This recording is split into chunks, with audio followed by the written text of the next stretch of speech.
All type tips and blog video চ্যানেলের পক্ষ থেকে ভিডিওটি স্টার্ট করার জন্য আপনাদের জানাই অসংখ্য ধন্যবাদ। যারা নতুন আছেন চ্যানেলে ভিডিওটি দেখছেন এই প্রথমবার, তাদের জন্য বলে রাখি অতি অবশ্যই চ্যানেলটিকে সাবস্ক্রাইব করে রাখবেন। তার কারণ বন্ধুরা, আমি এই চ্যানেলে বিভিন্ন বিষয়ের ওপরে ভিডিও বানিয়ে থাকি।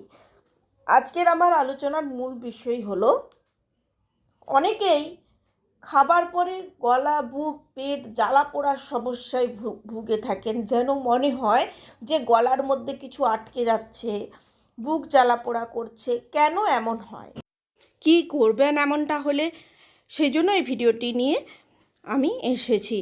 তো আমি শুধু এই রকম ভিডিও নয়, বিভিন্ন বিষয়ের ওপরে ভিডিও, টুকিটাকি টিপস কীভাবে অ্যাপ্লাই করলে আপনি অত্যন্ত কঠিন কাজ সহজে করে ফেলতে পারবেন, সেরকম ভিডিও আপলোড করেছি। সেগুলো যদি দেখতে চান অতি অবশ্যই আমি ডেসক্রিপশন বক্সে লিঙ্ক দিয়ে রাখবো, সেখানে গিয়ে কিন্তু আপনি দেখতে পারেন।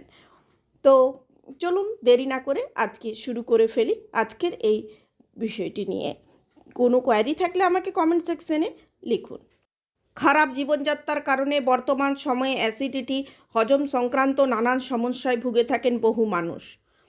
সেই সঙ্গে খাবার খাওয়ার পর পেট জ্বালা পোড়া অ্যাসিডিটির লক্ষণ, যাকে চিকিৎসকের ভাষায় বলা হয় হার্টবার্ন বা অ্যাসিড রিফ্লেক্স বলে।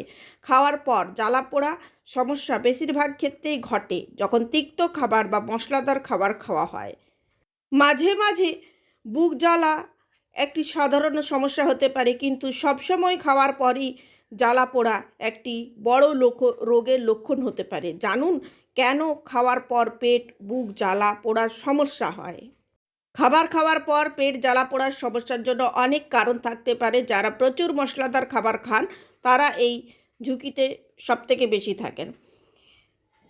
অ্যাসিড রিফ্লেক্সের কারণে অম্বল হতে পারে। আসলে যখন খাবার পাকস্থলীর নিচের অংশে পৌঁছায়, সেই সময় আবার খাদ্যনালীর ওপরে উঠে আসে শুরু করে, তখন সেই সমস্যাকে অ্যাসিড রিফ্লেক্স বলা হয়।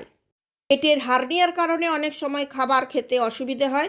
পেট, বুক জ্বালা, ব্যথা, ক্লান্তি, মুখে খারাপ স্বাদ থাকে। কারোর যদি ছোটোখাটো সমস্যা থাকে তাহলে খাবারের ধরন পরিবর্তন করলেই কিন্তু পরিবর্তন হয় অনেকটা।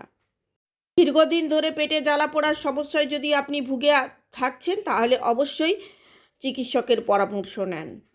বিশেষ কিছু নিয়ম ফলো করলেও আপনার কিন্তু সমস্যার সমাধান হতে পারে। খাবার খাওয়ার পর সঙ্গে সঙ্গে শুয়ে পড়া উচিত নয়। খাবার খাওয়ার পর শুয়ে পড়লে অ্যাসিড রিফ্লেক্স এবং হজমের সমস্যা হয়। খাবার খাওয়ার পর কমপক্ষে 1000 পদক্ষেপ চলুন। এর ফলে পরিপাকতন্ত্রের রক্তের শর্করার মাত্রা এবং স্বাস্থ্য ভালো থাকবে। যদিও পেট জ্বালা সাধারণ, তবে আপনি চেষ্টা করতে পারেন বিভিন্ন কৌশল।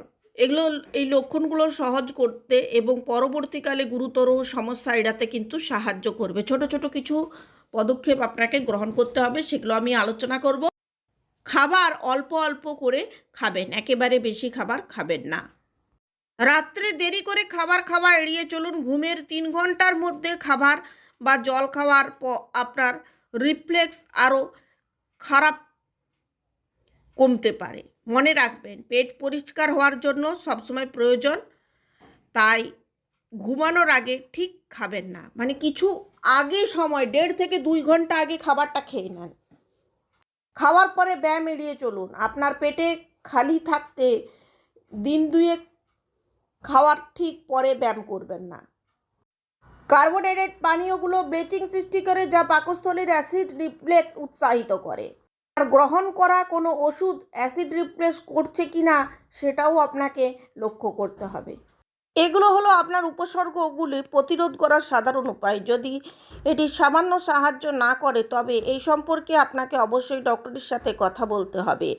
এই প্রতিকারগুলো চিকিৎসকের কাছে যাওয়া ছাড়া বিকল্প হয় না, তাই পরিস্থিতি খারাপ হওয়ার আগে চিকিৎসকের সাহায্য নেন। অবশ্যই বলবেন এই টিপসগুলো অ্যাপ্লাই করে আপনার কিছুটাও উপশম হয়েছে কি না। পেট জ্বালা পোড়া করা, খাওয়ার পরে সামান্যতেই বদহজম হয়ে যাওয়া, এই সমস্ত সমস্যাগুলো এড়িয়ে চলতে একটা টক্সিন ক্লিয়ার অবশ্যই আপনাকে ব্যবহার করতে হবে। কি খাবেন সেটা আপনার যদি সমস্যা থেকে থাকে আপনি আমাকে বলবেন, কমেন্ট সেকশনে লিখুন, অবশ্যই আমি বলে দেবো আপনাকে কি করতে হবে। ঠিক আছে? সুস্থ থাকুন, ভালো থাকুন। ঈশ্বরের কাছে আপনাদের সকলের শারীরিক সুস্থতার কামনা করে ভিডিওটি আমি এখানে শেষ করছি। পরের দিন দেখা হবে নতুন কোনো টপিকের সাথে।